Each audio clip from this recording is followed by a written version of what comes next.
music. It makes no odds. Well, I was going to change it and make it different, but whatever. If it's broke and we haven't fixed it by now, what's the point? That's the famous phrase, isn't it? Yeah, something like that. Pretty close, you know. It's whatever we can do. It's like whatever it takes. Whatever it takes.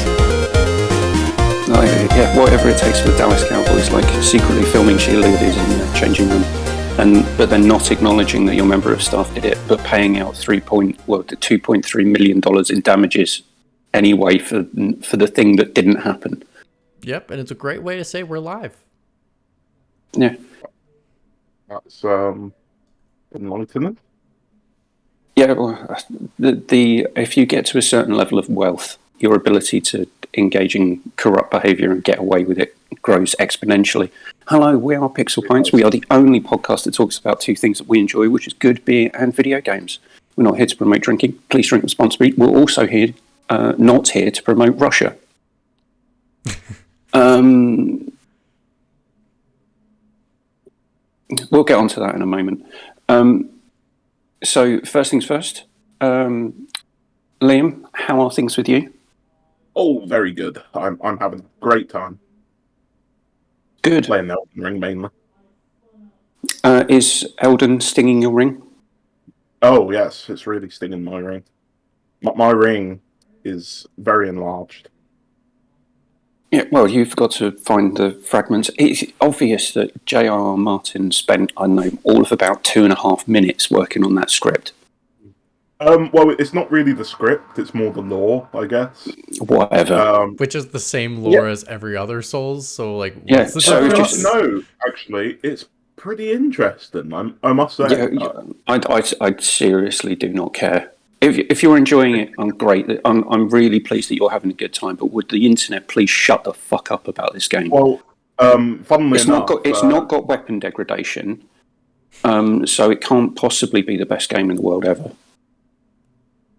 I just people are still playing it and they're still finding cool things that should I say, I don't know, it's kind of a sport. Is it things that aren't actually cool, or things that they want to find cool? Thank you. I was about to say that same I think thing. It's cool personally. I think it's really cool. Then good. But I love Souls games. Yes, I'm pleased for you. I'm pleased you're having a good time. Would everyone please get the fuck over the fact that this is just a open world Souls game? That's all it is. It's pretty interesting in a few places. Like I'm pretty taken aback by how impressed I am, because I did not expect this game to be nearly as impressive. And to be honest, I rolled my eyes a little bit when the reviews came out, and then I played it for a while. And the more I've played it, the more I've been like, "Oh, okay, I'm kind of getting the hype here." Yeah, that's me. As a Souls fan. Yeah, as a Souls fan. That is, of course, the caveat. Yeah. So, on this show, anyone who wants to talk about and praise Elden Ring must caveat their sentence either before they start or at the end by "as a Souls fan." Mitch, how's things in LA? Great. Can't say why yet, but I'm really excited to tell you all eventually why everything is great, but everything is great. New apartment, as you can see, new background, nicer apartment, by the way, nicer apartment, cheaper apartment too. Ooh, that's Are you more or less likely to have? Yeah. Is it a bigger apartment, Mitch? No, it is smaller, but it is 10 times nicer. And the apartment we did have before was way too big for both of us. It was. Technically, we had 3 people living in a 2-bedroom because it was so big. And now we just have 2 people living in a 2-bedroom, and it's wonderful. It's nice. What were you going to say, Keith? Are you more or less likely to have your bike stolen where you are now? No. It's about the same. It's about the same. About the same. It's LA. I live a half a mile from where I lived before. And, literally, I used to live in West Hollywood, technically. Now I am living in Hollywood, but the apartment across the street from me is considered West Hollywood. So that's how close I'm at the fringe. But no, it's awesome. And I saw The Batman, fantastic film. If you have not seen it, I recommend highly go see it. It is my #1 favorite Batman movie of all time. and it's hard to top The Dark Knight, but this is something special. I really, really, really love this film. So please go see it if you have not. It's well worth it. I will watch it on streaming at some point, because I'm not going to sit in the cinema for nearly 3 hours. Well, it'll be over 3 hours if you include all the trailers and everything. I'm just not going to do that. It's worth it. But Keith, it's more value for money that way. No, it's not, because I can sit on my sofa, watch it on streaming, and whatever time I want, I can pause it, get up and get myself a beer. Can't do that in a cinema.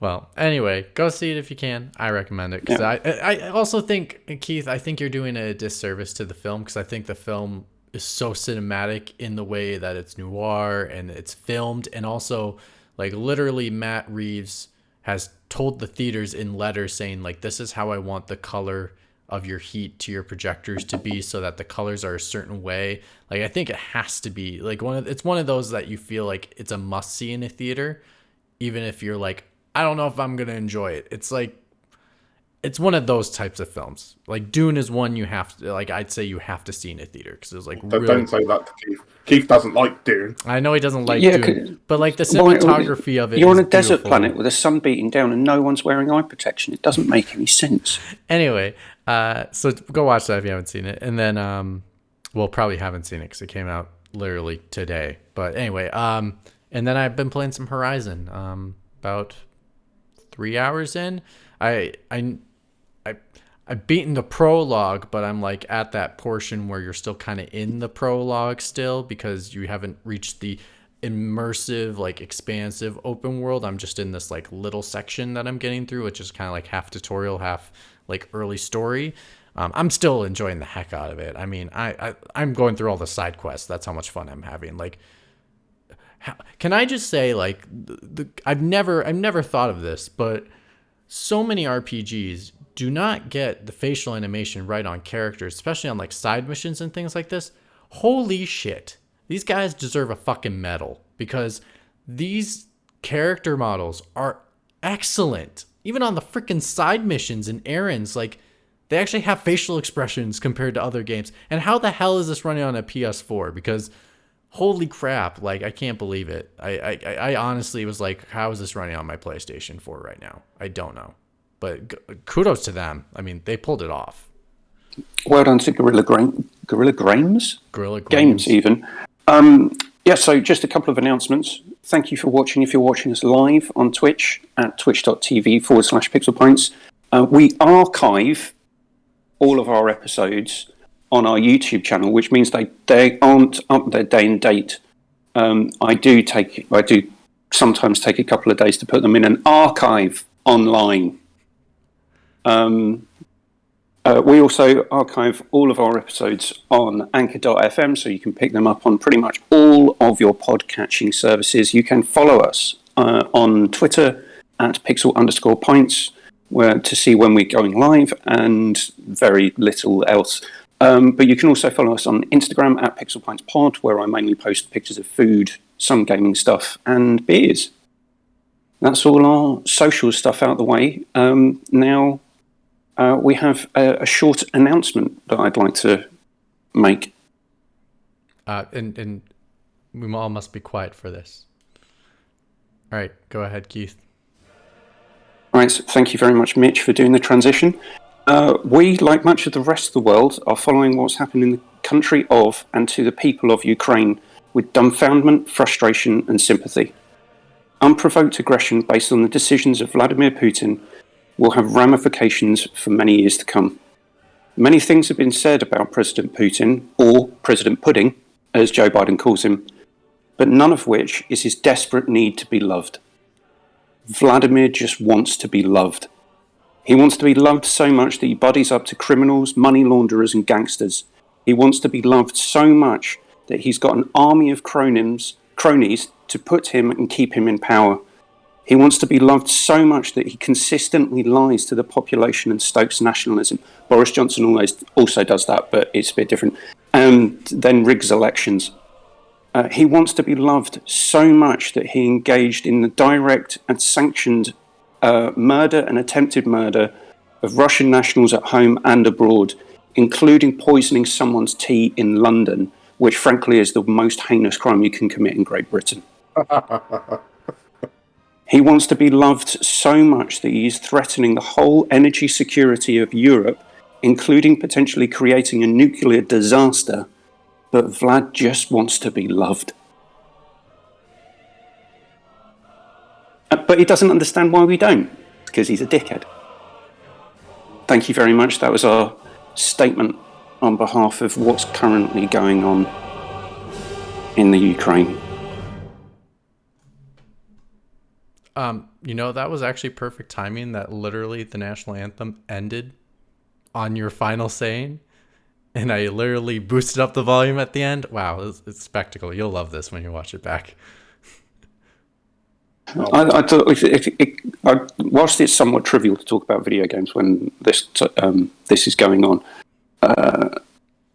I felt like we needed to acknowledge something happening. Now we're getting into my monthly cryptic news quiz, starting off with the topic of the past couple of weeks. Wait, I'm sorry. Who should do we not do a different thing before that? Oh yeah, you've got a beer to drink. I'm drinking tea. It's 8:00 in the morning. At least acknowledge we have the segment, man. At least acknowledge we've got a host on the show. Yeah, seriously, like just hopping over stuff. Well, I was gonna let you guys pick. I don't think I had the longfin lager yet. Yeah, go with that one. Or I could go back to No, don't go back. Try something new. The Indian Pale Ale. You got to try something new. Okay. Okay, let's pop the noise. Here we go. Thanks for that. That was nice.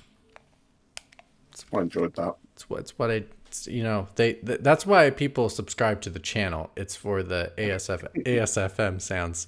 ASMR. And yeah, the sounds that we provide for them. All right, here's pour. I don't think they can even see my pour. At least it's not Evan. Yeah. Hey, you got it.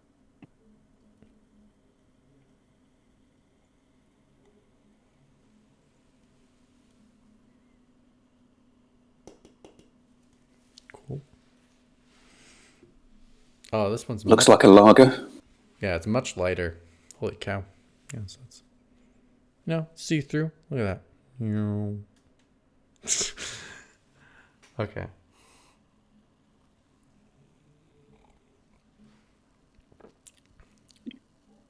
Oh yeah, it's a lager. Yep, pretty much. There's nothing special about it, to be truthfully honest. So it's just your normal lager.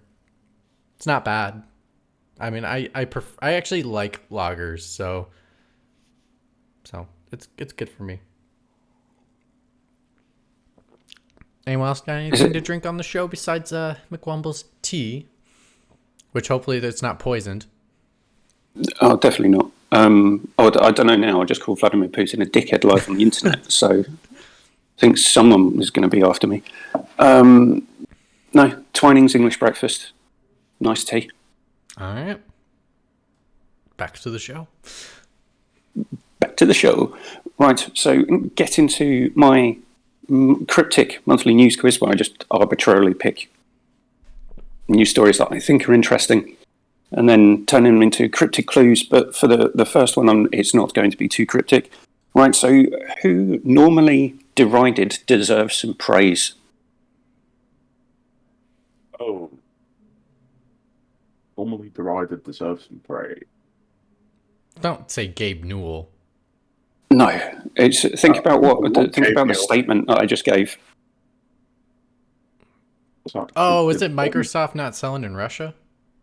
Well, it's basically the games industry not selling in Russia. Coming together to withdraw products from Russia and services and from Belarus as well. But also thinking about the actions that Ubisoft have taken to help people in Odessa and Kiev, because they have studios there and they're actually doing something that's not the world. It shouldn't get them abused in the way that has been happening online, and some of the trivial bollocks that people are coming out with. So they post a statement saying they're helping people working at their studios in Ukraine. And literally the first comment that you can look up is, where's the 60 FPS patch? So get over yourself, you entitled scumbag. Yeah. I think the other one that's really like hitting me is, Stalker 2 is a Ukraine developer. And like that game is supposed to come out this year. Obviously that's not going to happen, but it's just very curious on where that project will be, 6 months down the road. Is it that, because men can't leave Ukraine. So like, it's not like the developer can go anywhere unless they were there on a visa and they're also maybe potentially a dual citizen. But it's like that game's whole balance might be on Ukraine's survival, which is quite sad. So, CD Projekt Red have said that they will pull all of their games and services from stores in Russia and Belarus. War Games fired one of the original game designers for World of Tanks for saying that he supported the Russian. And Liam, you and I got into this a little bit. If he'd said he supported the Russian army in doing what they've been ordered to do, but doesn't support the action, I would have thought, okay, maybe you're on a fine line of not getting fired, but that's not what he said. Yeah. The translation was he actually supported them invading Ukraine, in which case, get that guy out of his job. He's obviously an idiot. I think people need to be a bit more, what's the word? Empathetic to the stupidity of people. I mean, I was literally in my local fish and chip shop the other day, having a conversation with the two Kurdish guys that own it. And they were like, yeah, Russia, great, yeah, Putin invaded Ukraine. And I was just like, yeah, not sure about that.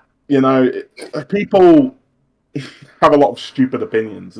And while I think it's well within the company's rights to sack a guy because he supports Ukraine, I think people shouldn't also forget that a lot of people are very stupid, and a lot of people, especially if you're from the Middle East or certain countries, have a lot of, pro-Russian views and tend to not think about the consequences of supporting Russia in certain ways. I think a little more empathy towards people with stupid opinions surrounding Russia could be maybe a little more needed, I get what you're trying to say, but in the context of like where they're working, like I can't say very much about.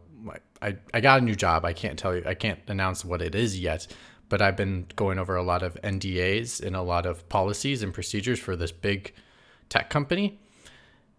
When you take a job like that, you have to read the fine print and understand what your responsibility is, and particularly if you're head of the studio. Yes, and if you're taking a certain stance, like there's a big thing written in their paperwork about you don't represent our company, and you have to make it abundantly clear when you say certain things that you are not a representative of this company, that you are making this as an individual.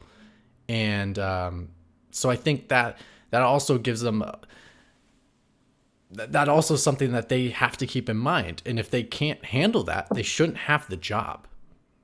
If they can't handle that, they shouldn't have a social media account. I just think that I get it if it was something on a borderline where there are two sides to every coin, like something, if it's someone that has super religious views on something and it's in a conflict with something that is affecting another person. Not my stance, but if it's conflicting, there can be some sympathy there, because it's like, yeah, like it's going on for two different rights that people think they have. One, religious liberty, and another one about a certain access to something that they should have or shouldn't have. So I can empathize with that if someone makes a statement like that. But when someone is making a clear statement about supporting military action against a sovereign nation that did nothing wrong to this other country, there's a clear toss of the coin of like which side is the correct side. Now I can have sympathy for the soldiers that are out there, the Russian soldiers that have no idea what they're getting into, that have been told that this is a peacekeeping mission, and when they go out there, they're like, oh, I thought they're supposed to be on our side, welcoming us. Welcoming that was us. the statement. Why are they shooting at me? Like, and telling their parents this. Like, I can have sympathy for that, but I have no sympathy for the actions taken by their leader. And there's a clear difference. Or a moron who's made a lot of money off selling microtransactions in World of Tanks. Getting onto some more, some less heavy but equally frustrating news. Liam, whose womanliness has led to controversy about their journey westward? I guess this must be Aloy having facial follicles on her head, like a normal person. Especially when they don't have access to like razors and shaving cream. That's true, yeah. It's like, oh, God forbid a woman look like an actual real person. The character model's still absolutely gorgeous, like, people, you get some fucking grade A virgins on Twitter, that have never seen. I think we've just fallen foul of Twitch's policy, because you're not allowed to use the V word in derogatory terms. But who cares? We're too small for that. Can you find the hair follicles on this character model? I was talking about Virgin Media and how shit internet service they provide. So fast speeds, crap customer service. Virgin Media. Speeds, intermittent speeds drives you crazy. Yes, it is the fact that there is an internet controversy about a woman being the star of a video game. Michael shared on our Discord channel a review score of 0.5 star, with the review stating, "I don't like women in my games." Would anyone like to hazard a guess at which word I take most umbrage with in that review? My? Exactly. Yeah. It is my. Because did you work on the game? Do you own Guerrilla Games? Are you part of the executives at Sony? If your answer is no to any of those, you don't own the game. You have no entitlement or ownership over it other than what you think you do. And you don't have any reason to deride that game for any possible grievance that you think you may have, you entitled scumbag. And also, excuse me, we're in 2022. Women are not objects for you just to look at. Yeah, but it's just, what would they have done with it? Created some military meathead thing? So what did they? I don't even get the logic. I can't comprehend. I can't either. I can't. Yeah. I literally can't. It's like, and to be honest, this is probably one of the best female characters in all of gaming. One of the best. Not the. I mean, I think honestly Lara Croft, but just because that's just what I grew up with, it's probably my favorite female character of all time. But this is up there, and that's because one, there isn't very many, and two, there aren't very many well done. That's true. And if a girl has hair on herself, Lord have mercy that you don't understand the context of where the heck the story is, and they don't have access to like things like shaving cream. Well, it'll be waxing. Yeah, like is it like what? She's trying to save the effing world. She don't got time to do the shave her legs to make it all look pretty for you. Jesus Christ! Like I don't, guys. Morons. Entitled morons. Right, Mitch, question for you. Who's been shocked by this film showing up in their bio? This film showing up in their bio. Actual film. I don't know. Liam, would you like to hazard a guess? I assume it's somebody who has a film in their biography that they didn't Oh! Neil Druckmann. Is it the Uncharted movie? No. You're on the right line of video game movies. Oh. Did one get announced? Yes, a video game movie did get recently announced in February. It wasn't BioShock. It was BioShock. You was. just stumbled onto it. Okay, that's what it was. I was What I about thought I thought for a second BioShock was a TV show, not a movie. But No, I could be it's, wrong. BioShock. To be honest, again, I've been busy with this other thing that I have not paid attention to the news, and I also was on vacation in Puerto Vallarta, so I also was busy. Yes, it is the announcement that Netflix are making a BioShock movie. That I think that they can pull off. You know, I think a BioShock movie can be pulled off. I would have preferred a limited series I would myself. have preferred a limited series, Same. but they might, Netflix might be their thing and just just greenlit 2. And so like they work on multiple at the same time, knowing they're going to get another one. I think the concept though of like, when you play BioShock and then you learn like that Andrew is saying, "Would you kindly," is a mind control device. Like I think that would work really well in a movie for people that don't know the property. Like I think that's a good mystery to add to a movie. So like it's got the elements, and they just got to make the world cohesive. And there isn't, when you look at BioShock, there isn't a ton of characters. It's just the You've got three main characters, and then it's the splicers, and then the big baddies and little sisters. Yeah, but they're not actually actual characters. Right. It's like it's the atmosphere. And no, we do not need to buy followers. We are good because we like to get them, and we like to get real ones. Oh, thanks, Liam. No thanks. But someone commented on our twitch.tv/pixelpints where you can view us live if you want to. But anyway, I think that again, there's 3 main characters. That's a good way to do a story. You don't have a lot of characters. And then 2, like literally those extra things are all environmental things of just like showing off the world and like all the different environments that you can go into. And I think I can imagine it being, what if, and point it out there, you all can say horrible idea, good idea, route I want to go. What if they made the movie first person? Oh God, that's never worked. That's awful. Okay, Absolutely just awful. want to throw it out there. My thing with the BioShock movie is I could not give 2 fucking shits about it until I hear who's directing it, who's writing it. Like, until I hear that information, I do not give 2 shits. Well, it's a Netflix movie, so I highly doubt it's going to be anyone huge as a director. Exactly. There is literally no reason to get excited as of now. I mean, we'll see. I mean, Netflix has hit and misses with their stuff. It could be yeah.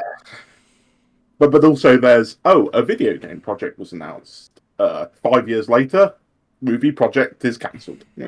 It's just you just don't know. If it has a writer and a director, then at least it has something going for it. Well, I think if anything, Netflix, that is one that will come to fruition because Netflix needs properties. And so I think if they're like, they are the ones that are the king of content right now because they need to have new content every single week for people. So like if there's one place that says like, oh, this got greenlit by this place, Netflix, it's going to come out. Like, I don't doubt that. Yeah, I think in say 90 minutes to 2 hours, they're not going to be able to create the level of atmosphere that they might want. And I think fans of the game will see through that quite quickly. Which is why, as soon as this was announced, I thought, oh, it's going to be maybe a 6-episode limited series where they can build up, and then end on some kind of crescendo, rather than, like I said, 90 to 120 minutes. And I don't think they're going to deliver what they might hope. I'm hopeful that they do, because I like Bioshock. The first game was one of my favourite games ever. Because of the things that you set out, Mitch, the atmosphere, the setting. I didn't particularly like the second one as much. I thought the first one was, except for the boss battle at the end, which is just terrible. But the rest of the game is the highest quality and story manipulation in that is very clever as well. And I don't think particularly with the third one, they weren't able to get back to that level of cleverness that they thought that they had. Well, let me throw this out there to you, because you just said, like, oh, it's not going to be, because it's not going to be a limited series, it's probably not going to be a thing the fans want. But it's not really made for the fans, though. Because if it was made for the fans, it would be a different kind of film, I didn't say that was the thing that they want. I think they will see through it. Oh, I see. Okay, gotcha. Never mind. But at least it's coming to Netflix, whereas, like, somehow, I don't know if this is one of your questions on here, but at least, like, it's compared to that, where the Twisted Metal TV show with Sweet Tooth is going to go to it's going to Peacock, which of all places, why would it go there? But, does anyone really think that anyone's interested in watching that? I will wait to see the trailer, because I think, I think the one thing it has going for it is Twisted Metal is, to my knowledge of Twisted Metal, which I don't know a lot of, but what I do know is all you have is the characters. There actually is no story. So, like, this allows them an opportunity. No, there is story, Mitch. Okay, never mind. One of the wonderful things about Twisted Metal is you've pretty much got a TV show there already, because all of the cutscenes in the original Twisted Metal games were shot in live action. And they're still pretty good. Yeah. It kind of lends itself to a television show. A really twisted TV show. Yeah, right, honestly, as long as they get someone as edgy as David Jaffe to write, I think it'll be a bunch of fun. Right, so how, on a level of Little Sister to Big Daddy, how excited are we for the Bioshock movie? Hey, Little Sister. I don't even know what that means when you say Three Little Sisters. It doesn't matter, because it doesn't mean anything. It doesn't mean anything. It can mean whatever you want it to mean.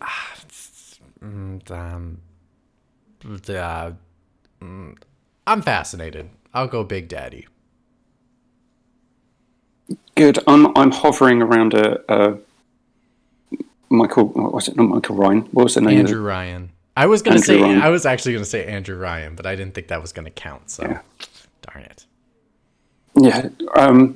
Let's see. I don't want to write it off before it even comes out, but judging by the quality of video game movies out there at the moment, I'm not holding out much hope. Right, Liam, your next question. Who's had to do more after their pledge to deal with blocky sex turned out to not be enough? Had to do more because blocky sex turned out to not be enough. Rafa? No, it wasn't.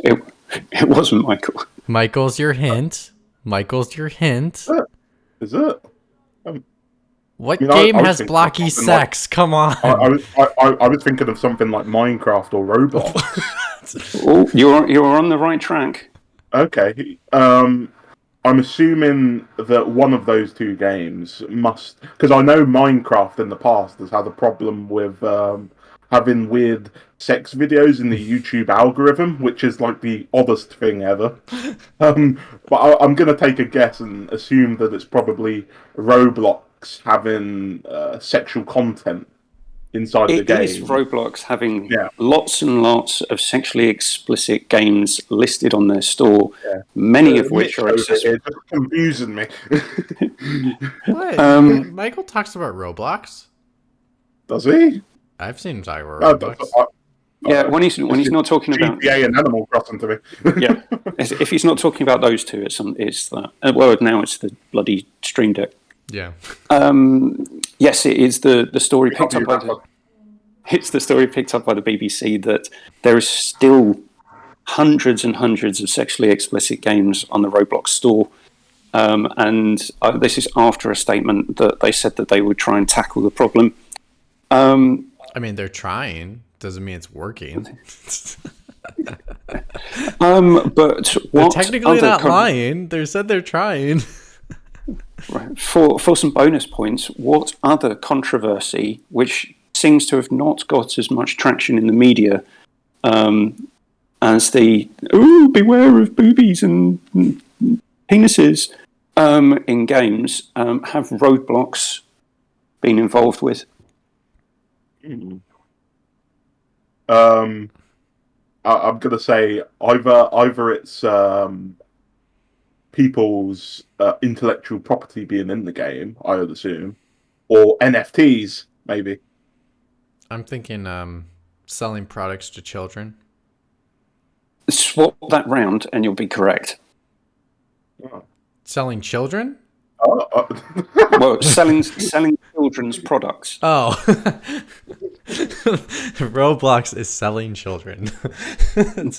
No, that's not a real thing, guys. It's not real. So yes, this the child exploitation is okay, just as long as there's no boobies and penises. This is the story that's sprung its head a few times, actually, that Roblox is using the work that's made by children, and people are paying underage workers to produce content for them that they are then selling on the Roblox platform to make them money. So Roblox has got a serious problem with child exploitation in both a monetary and grooming sense, because that's something that came up with them as well. But no, let's focus on the fact that they've got some explicit content on their platform that the children might see, and not tackle the serious issue that people are paying children to make games that they are then selling on the Roblox platform. Roblox pulled... I was just going to say a little tip for all the boomers out there that are complaining about this. If they know how to play Roblox, they definitely know how to use Google Search. Just saying. Yeah, so there's companies and people. The articles that I've seen and heard, and I looked up after hearing about this on the Podquisition because it got mentioned there. There's people actually sending children contracts of work and saying, "We will pay you X amount of money to produce 4 games," and so this is a professional level of criminality. But for God's sake, get the pixelated boobies and pixelated penises off this store right this second. Okay, so you want to know a quick thing, like to Liam's point? I was in elementary school when this happened. God, that would have been like back, I don't know how long. 4 years ago. The first turn ago.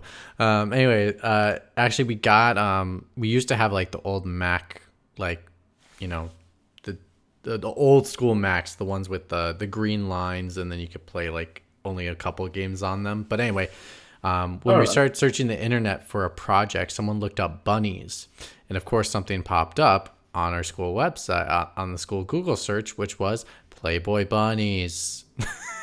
Oh man. So like even you can, well, now obviously Google has improved since then, far long ago, but like your kids will stumble upon that stuff by accident. Trust me. So well, you don't stumble upon someone sending you a contract to say we will pay you $500 or however much in whatever currency to produce games that they then keep all the profits from sale on the Roblox store, which could be far in excess of that. Roblox also had a problem with child grooming, so instead of dealing with the problem, they just took their message board down. Well done, Roblox, you utter bunch of idiot scumbags. This is the thing. I bet you they're making record profits. Yeah, this is the thing that gets me. It's like, think of the children, but don't think about the... Think of the children, but don't think about that kind of children. Yeah. Just the other children. The other children are more important than these children. Honestly, of all of the things that you need to take care, like all of the things that you need to take carefully, like careful consideration on. Like that's like the number one thing. And if you can't fucking do that, then You shouldn't have a game with children yeah, for it. like. But for me, the outcry from the British parents and the British press that they're being pixelated man and lady bits in games compared to child exploitation, it's kind of it's such God for life. It's such a British thing as well. Is that we cannot have sexually explicit content available to children. We don't mind using them to earn money for corporations or individuals who might be exploiting them. In fact, Jacob Rees-Mogg might actually They're learning how to make a profit. approve of using children to make money. Potentially, he's not said so in Parliament. Oh, he's learning how to run a business. That's how it. Yes, it's good for him. Good strength for a 5-year-old. That was actually surprisingly not bad. I was getting ready to abuse you for your British accent. Good more compass. Good more compass. Okay, stop with the accents now. Mitch, wishing to not want to talk about Roblox ever again. Mish. Mush.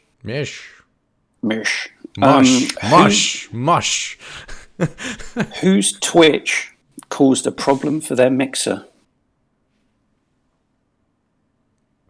I have no idea. I'm guessing Ninja, but that's probably wrong. Mixer. He left Mixer so long ago. Mixer doesn't even exist anymore, does it? I mean, it's basically got bought by Facebook. Ninja? No, it must be somebody who had a Think contract. bigger and think corporate. Think bigger and think corporate. Say the question again? Whose Twitch caused a problem for their mixer? Oh, Xbox. Exactly. Right. Oh, yeah. It is the story that Xbox have permanently binned Mixer and are reintegrating Twitch to be the streaming platform of choice. Great use of spending daddy's money again, fellas. Great use of spending. Yeah, I had to get one jibe in because Game Pass is so great. They can't do everything right. Yeah, and Phil Spencer has to earn his reward from spending his money. Mixer isn't still a thing. And Mixer never was a thing. It was never going to compete with the market share that Twitch or YouTube. So a website that actually worked. I like Mixer. I thought it was a good site, to be honest. Yeah, it was a good site that no one used because everyone else's eyeballs were elsewhere. Well, that's half the thing. I think they did. I'll give Microsoft credit. Pulling Ninja to Mixer was probably their best move to do for the transition, but I think they, unfortunately, and this is all on Phil, Big Phil, he was not spending daddy's money soon enough, and so he had no games to be able to put on the platform to stream, and which would have helped the platform to push the platform even more, especially if something like Halo came out, and then you'd be like, oh yeah, like we'll like debut the trailer live on Mixer or something like that, and so then that way like it pulls people to the platform. But guess what? He wasn't spending daddy's money at the time, so he had no games to play. So that's kind of on Big Phil, but Big Phil had a good opportunity. He just wasted it. So it's Big Phil in a nutshell. Lack of execution, about daddy's money. Mitch, Phil was in charge of Mixer. Like he wasn't involved with Mixer. Mixer was actually a different part of Microsoft, which may have been part of the problem. Well, if Big Phil was so great, he should have stepped in and fixed the problem. I was busy. Mitch won't get over the fact that he blames Big Phil for all of Microsoft's ills, even though he's done such a great job of spending daddy's money. Right. I can't Liam. believe you said those words. Thank you. I can't believe you said those words. Oh, thank you. Daddy's money. Well, technically, it'd be because it's I can't remember. Is it a woman in charge of Microsoft now? Corporately? No, it's a guy. Satya Nadella. No. Okay. I was going to say mummy's money, but it wasn't. There was a woman who was head of It doesn't matter. A woman It in really charge doesn't of a matter. corporation? What are you talking about? Yeah, they might actually run it properly. Yeah. So, Liam, your question: who's blaming the video game Battlefield for the poor performance of their game? Who's blaming Battlefield for? Oh, well, EA are blaming Halo Infinite. I know that's a thing. I'm assuming that's what you're talking about. And what else? I mean, I know what they should blame. Is there something else they're blaming? Yeah, Leakers. they're blaming 2 games. Oh, And 2 games and a disease. Oh, That's they're not the blaming, title of an upcoming sitcom on Netflix. they're blaming COVID. They're blaming Halo Infinite, and I assume they're blaming Call of Duty, probably. Vanguard, even though it was the lowest selling Call of Duty game in years. Well, And I'll give probably you. Fortnite. Keep going. Apex Legends. Apex Legends. They're PUBG for some reason. blaming Andrew Wilson's dog. What? Anything that they can possibly think of to avoid the obvious truth that they made a bad video game. Not only that, they just bad video game, Keith. A fucking broken one that wasn't finished. Well, and then even the fact on top of it is like they have the stats out right now that literally this Battlefield has less congruent players right now average than the past 4 Battlefield games. But Mitch, why would anybody be playing it? Because it's a broken game. Like, it doesn't work properly. Like, I could go and switch on Battlefield 5 right now, and that game works properly. Like, it's been 4 months, almost 5 months, and it still isn't fixed. Like, clearly the game wasn't supposed to. Clearly the game wasn't ready to come out. It wasn't ready to come out 5 months from with the date it came out. Because they should have delayed it by a year, if not more. But that's not on them. That's on EA. Oh, it is on EA. The developers EA's doing another. A Mass Effect Andromeda all over again. Yeah, force the game out because we needed to. I would say this is a lot worse, and to be honest, they aren't getting nearly enough flack that they deserve. This is worse than Cyberpunk. This is one of the worst video game launches I think I've ever seen. Cyberpunk's worse. No, if you take the state in which the game is, it is probably worse than Cyberpunk because at least in Cyberpunk 2077 when it launched, you could play some of the game, whereas in this, you're lucky if you can actually complete a match without something glitching out. The expectation and the mass appeal was way higher for Cyberpunk, so they knew that they had to deliver. Whereas, Battlefield, yes, did they have to deliver? Yes, but like it's not as big of an audience that they're targeting compared to Cyberpunk because Cyberpunk's had some of the highest pre-order sales ever. No, the Battlefield community is rather large, and I remember when that game got announced, how the community just sort of came back into action. Like, finally, we're going to get the game we've wanted since Battlefield 4. And they released more and more content, and they released that completely false advertised like gameplay trailer at E3. I mean, it's fucking CGI. That trailer's bullshit. Just over the months leading up to the game's like launch, like just the audience dropped off because like they're not putting out any trailers, any content.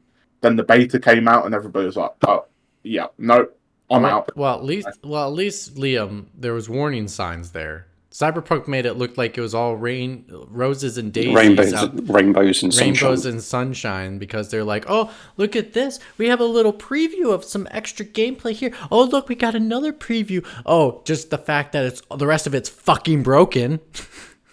Yeah, but still, like, at least people could get some enjoyment out of Cyberpunk, whereas Battlefield, I got no enjoyment out of Cyberpunk. Are you kidding me? You were saying you enjoyed it at the time. No, I did not. I said it was as a game I was able to get through it. It was okay. That's all. But it was so bad. Okay isn't bad. You play Battlefield and you want to shoot yourself in the head.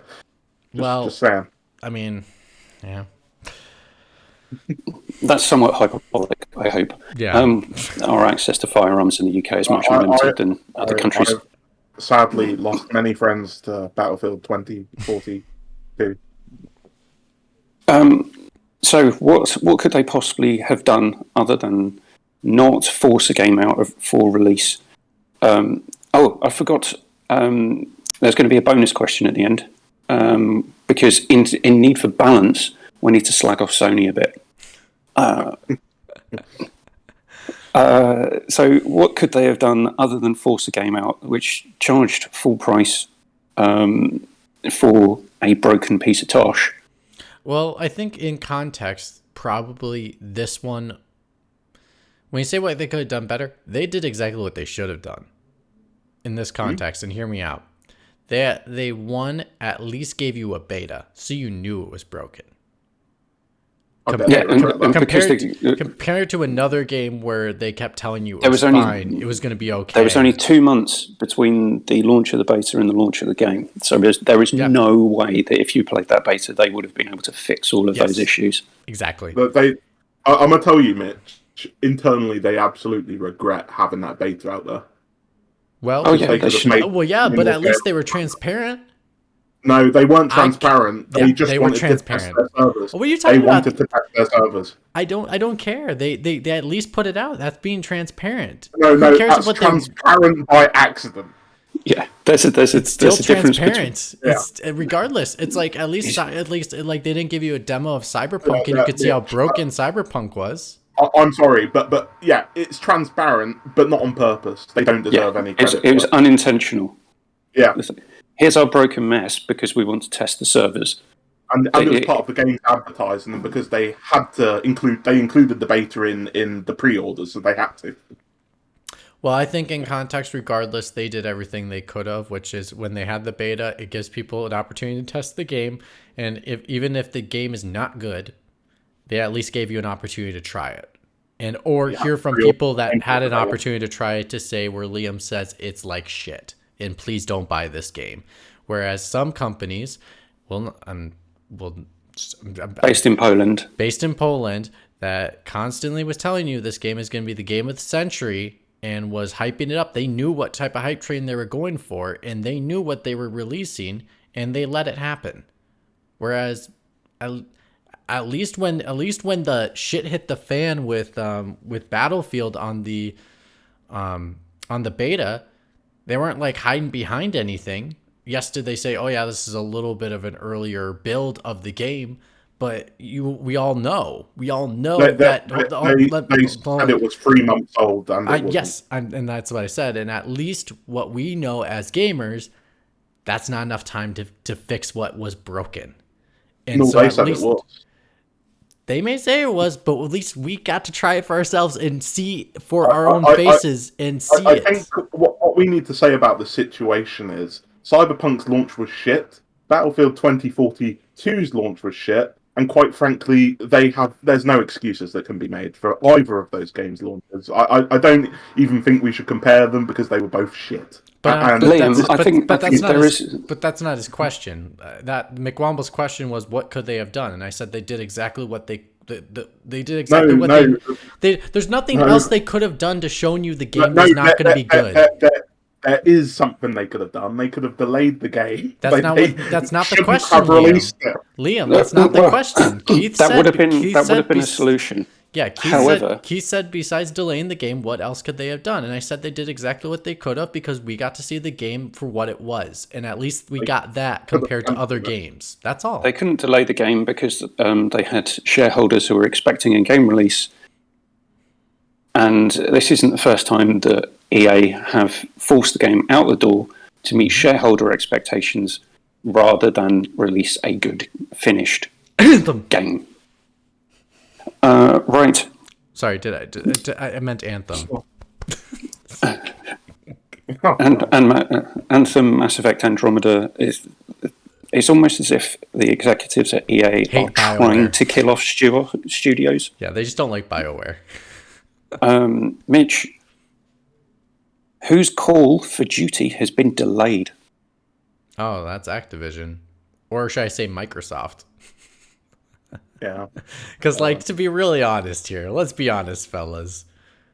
Like, I know Microsoft is not supposed to have a hand in what Activision does, but I have a big feeling that when they talked about the contract deal, they may have hinted at being like, hey, you don't have to release Call of Duty next year.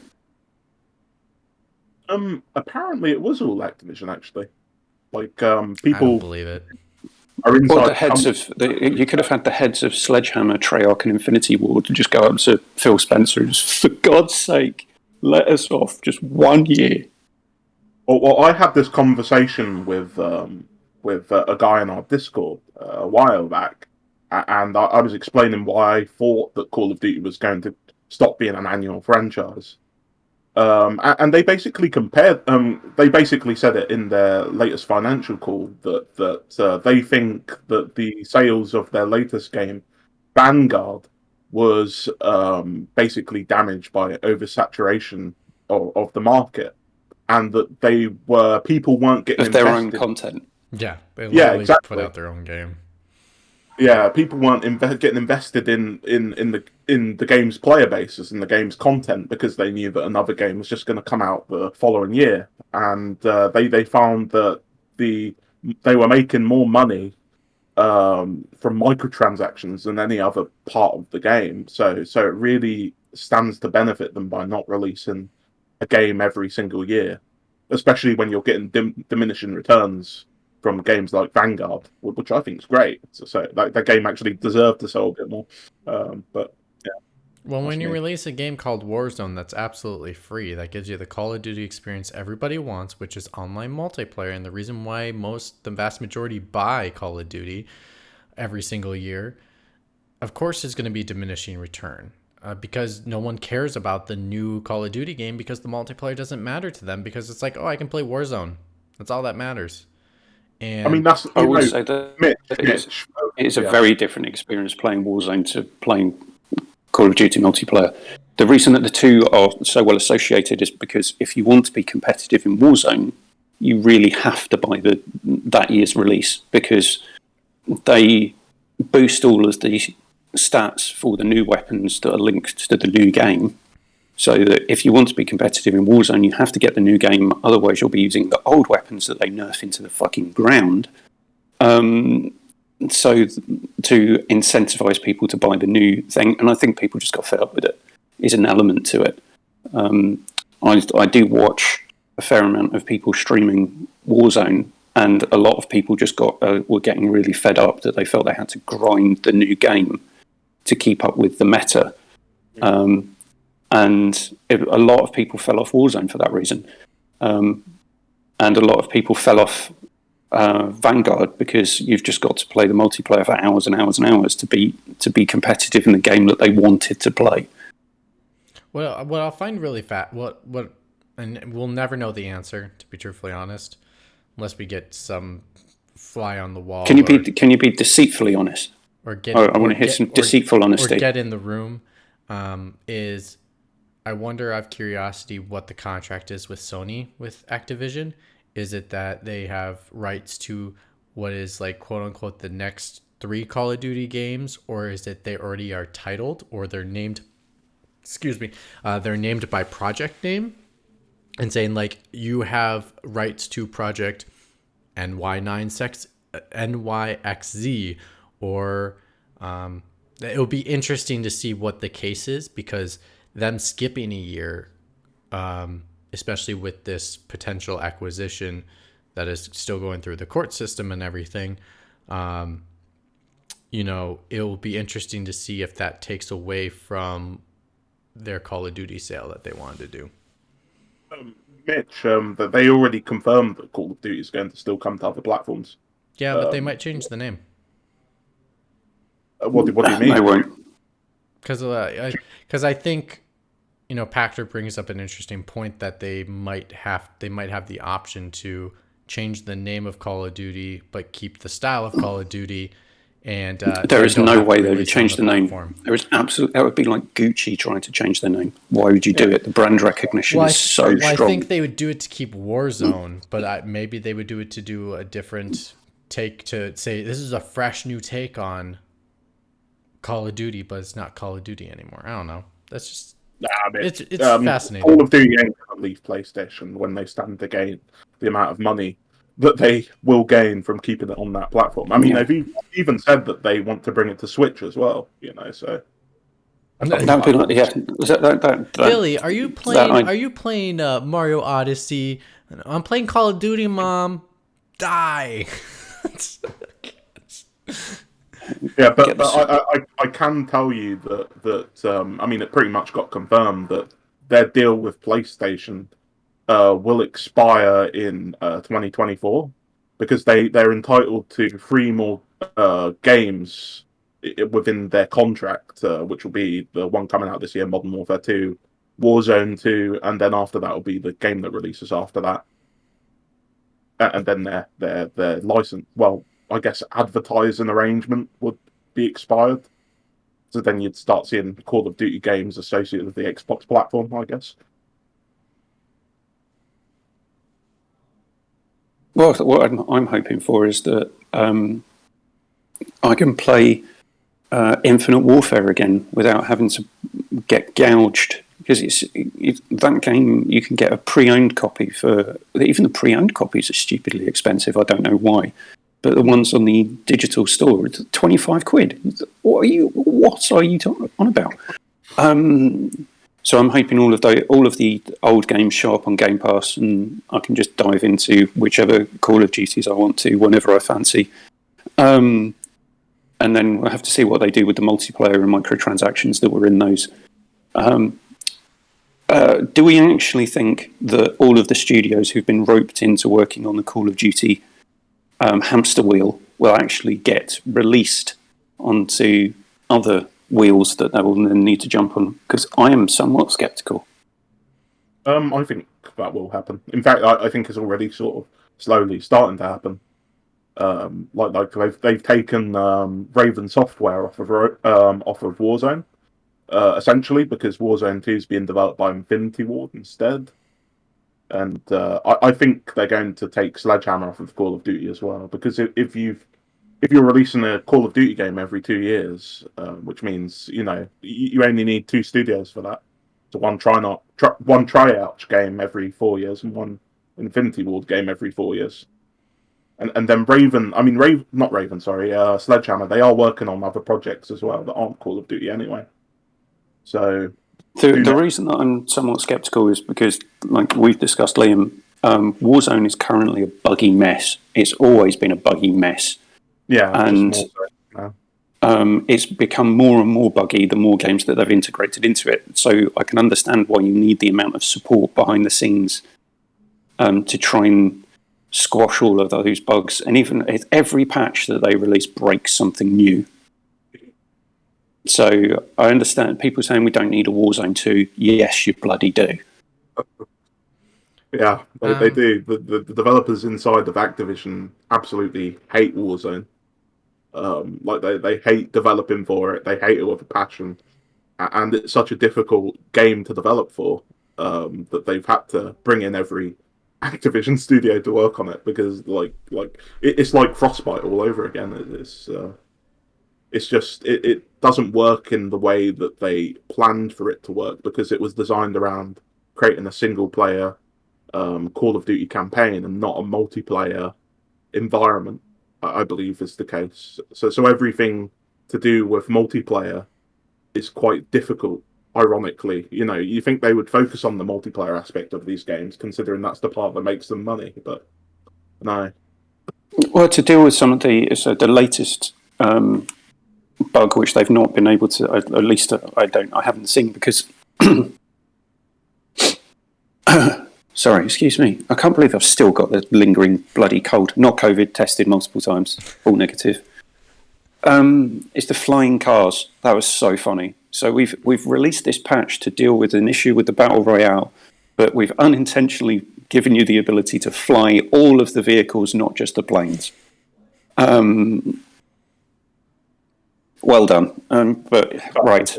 Oh, well, to answer your question, Keith, I'm kind of more on your end, Keith, to be really honest, because I think They may take 1 year off this year. Does not mean they're going to take off 1 year for the rest. They're going to go every other year. I think it may just Well, be, it may just give them an avenue to reset. I also think that they, you've mentioned, Keith, like Warzone does need a lot of support teams. It's just a massive undertaking, because also they have to integrate the new games into Warzone every single year, and that takes its own development team in a nutshell. And that's why they want to reset it and do Warzone 2, so they can Right. get rid of all of the stuff they've had Yes. to integrate, which has caused many of the problems that they've had And before. they'll need that extra support team to assist. So they may have taken them off Raven Software, off Warzone, but does not mean they may not be working on Warzone 2 instead, because that team does have the experience with the original Warzone. So I think, in the end, may one or two teams pock off Call of Duty? Probably. But a vast majority of the studios will stay on Call of Duty, especially since they announced that they are sticking with Sony for the foreseeable future. And Liam, before you retort, what I would say is, if you've got your so as Matt Kyle would say, Call of Duty being your £200 gorilla. No, it was £800 gorilla. Yeah. That would be a very small gorilla if it was £200. That's not the real size gorilla. Warzone is now your £800 gorilla. It's not your annual Call of Duty release. So why wouldn't you put the most support into the Battle Royale, which is earning nearly $2 billion a year? yeah, but that's the problem. Is of course you would put all resources onto the thing that makes you the most money, and they've had to do that. But the reason they're having to do that isn't because, like, oh yeah, we just need more content for Warzone. It's because their management's terrible. That they have a plan in place for how they wanted Warzone to go, and how things went for them was very different because the management was terrible. Like, I remember somebody saying this, like, when they introduced Sledgehammer into the fray, and had them. Basically, it changed the development cycle of Call of Duty from every 2 years to 3 years. And they thought, well, if we change the development cycle of these games to 3 years, it means that they have extra time to develop quality games. But that never happened, because the truth of the matter is They just shoehorned something else for them to work on. yeah, but everything was so disorganized and mismanaged, and they constantly were restarting projects, like, to the point where not one single Call of Duty game, until the one that's actually coming out this year, has had a 3-year development cycle. Like after years of this going on, this Call of Duty game that comes out this year is the first one to receive 3 years of uninterrupted development. They haven't restarted the project. The project hasn't gone completely wrong and then been assigned to a different studio, like Black Ops Cold War was.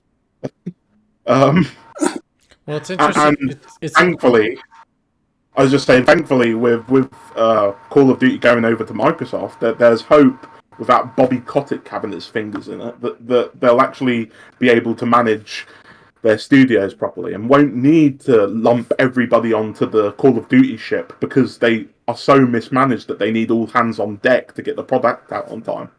Well, it's Especially funny. It's funny yeah. how you say good management when they go to Microsoft, but then what was their latest project that came out that had horrible management? Oh yeah, that's Halo Infinite, that took too many long years and then redid their development cycle all over again, lost multiple directors. Like I don't think it's an instant guarantee that because It's they not an transfer, instant guarantee. but I don't think because of this transition that the management will get better. I think Keith is right in certain aspects of saying now that they have the experience of having Warzone being done, they do have a better idea of how to make Warzone 2 and then make these games be better integrated into the future projects. So yes, like I said, it would probably take away one or two of the teams that are probably working on Warzone 2 in the future, that working on Warzone 1 right now probably won't work on Warzone 2, but you still will have a vast majority of them working on this Warzone project, because they do have to integrate and help them integrate the Call of Duty games that they're making, on top of trying to integrate them into Warzone and then keep up with Warzone's demand. Because not just saying that they're making only content, like they have to have testers. They have to test, not only test the software, but they have to make sure the servers are working correctly. I mean, this is one of the biggest online games in the world behind Fortnite.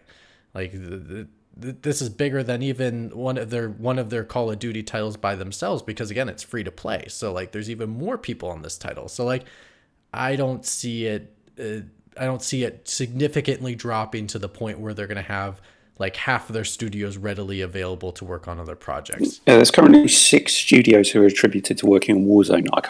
I can't see suddenly that just going to Infinity Ward.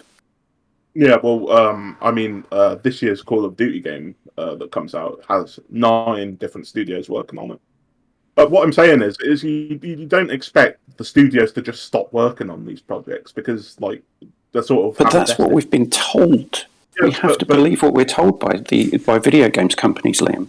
Right. Liam, I'm sorry. We're going to move on with the last question. In the need for balance, because Mitch has been slagging off Microsoft all show. Whose price fuckery should we be talking about in terms of Horizon Forbidden West? No cryptic stuff going on there. Just a downright stupid Jim Ryan price fuckery. Oh, okay. I thought you were going to talk about the other price fuckery Sony's been involved with lately. Yes, Mitch. It is the fact that you can pay for the PS5 version of Horizon Forbidden West for $70 or 70 UK pounds, or you can buy the PS4 version for your PS5 and upgrade to the PS5 version for free. Yeah, but then you don't get the white line at the top that makes it all pretty. That's what sounds more, right? I usually wouldn't defend it in this argument, but let me just business wise. I'm going to approach this from the business end. I get you. On the business end, it's very confusing to the consumer to make this game $60 across the board, because then people would not understand, why is this game $60, but all these other PS5 games are $70. It would be a massive confusion to the consumer. No, that's an apologist's response. I just said I'm talking about it from the business end. That's all I know, I'm saying. and all I'm saying is you putting yourself in Jim Ryan's shoes is an apologist's response. I would prefer it to just be $60 across the board, especially if it's just going to be the free upgrade. Totally. Because then it wouldn't like confuse mom and dad, grandma and grandpa going to buy the game and they're getting an extra $10 off of them. Totally get it.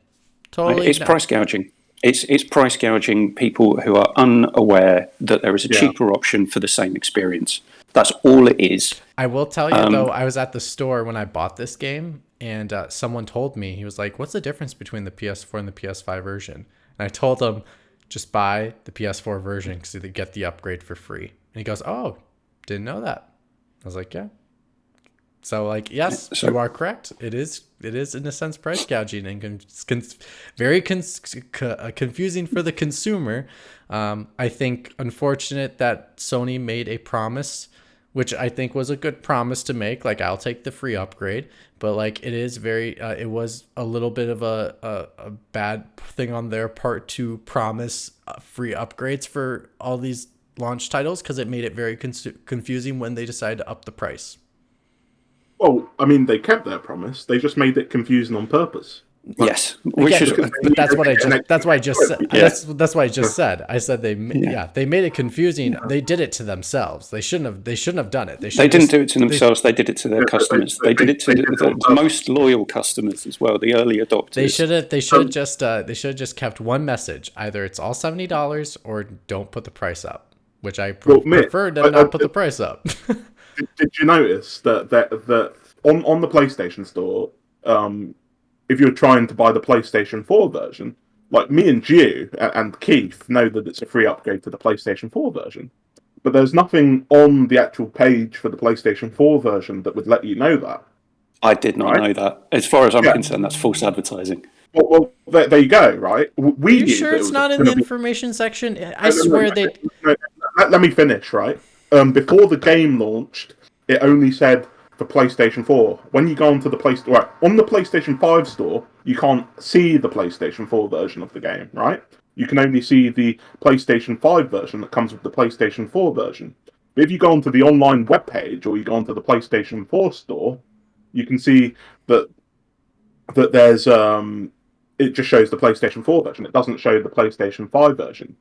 But it was a free upgrade because that was the version I bought. But they said, "Oh, that's an error." And then on the day of the game's launch, they updated it to show that you also get the PlayStation 5 version of the game.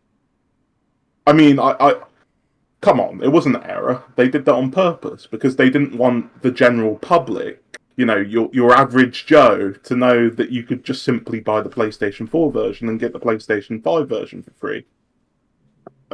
I think it's pretty obvious. It's absolutely intentional marketing tactic. It was never in the details section. I don't believe so. No. I feel like it would. I would have been in the details section. I'm actually going to have a look to see because.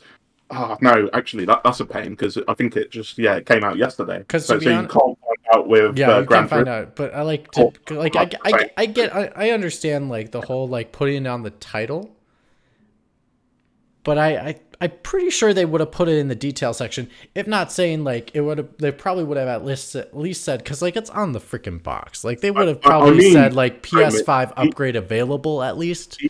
But it's hidden. It's hidden. I'll give them credit. Even if they did put it in the detail section, that's still sort of underhanded because it's like, people know what they're going to buy. It's like, oh, Horizon, I don't need to look in the details section. I'm just going to buy it, But you're working on the assumption that people want the game and therefore don't bother to read. They just click on buy. Yeah, most people do. Yeah. And that's the thing, because they associate the advertising, because they see like a game like, say, Borderlands 3, and they say, oh, it has a little PlayStation 5 mark next to it, so it means I get the PlayStation 5 version for free. And if that's but you're still buying Borderlands 3, so there is that. That's your mistake. Yeah.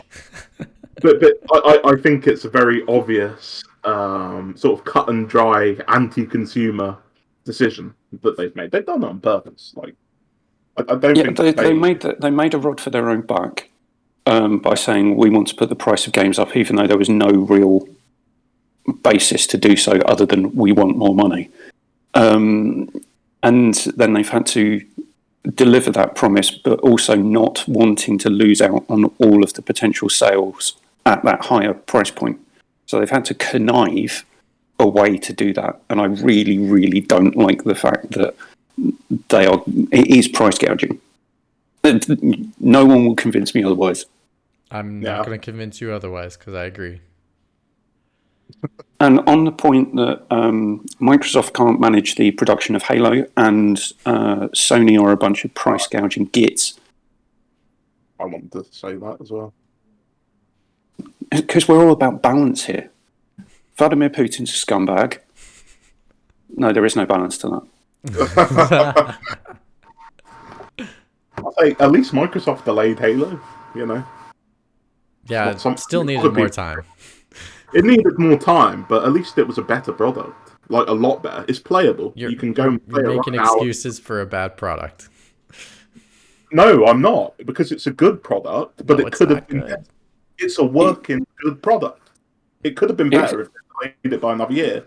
It's good. It's playable, but it's not. It's good. It could have been significantly better, but at least they didn't gouge us for additional money because Game Pass is amazing. And at least you can get it for free on Game Pass. Game Pass is amazing. A product that nobody enjoys, nobody wants to play, and quite frankly, depresses the living crap out of you when a game from 2014 is far more competent in every single way. Game Pass is amazing. I'm just going to keep saying that until Mitch says we're out. Oh, sorry. You didn't say on that note, so... You just thought. And also, you didn't list the socials. You didn't list thanks for watching. I did that at the beginning.